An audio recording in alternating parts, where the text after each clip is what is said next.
Hello everyone, welcome back to my YouTube channel. Today we will see how to fix the FaceTime camera not working on MacBook.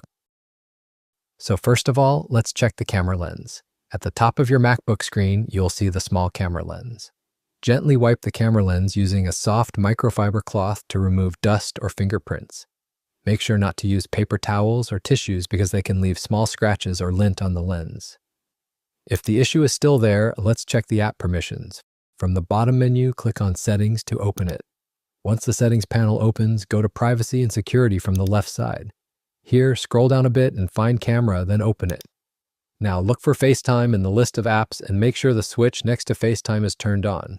If you can't find the app here from the left side, open the Screen Time section. Inside the section, click on Content and Privacy. First, make sure Content and Privacy is active. After that, go to App and Feature Restrictions. Now find the option called Allow Camera. If this option is turned off, simply turn it back on. Also, find the Allow FaceTime option from the list and turn it on. Now check if the FaceTime camera is connected. If not, from the top menu bar, open the FaceTime menu, and from here select Settings. A panel will appear on the screen where you need to make sure the default for calls option is set to FaceTime.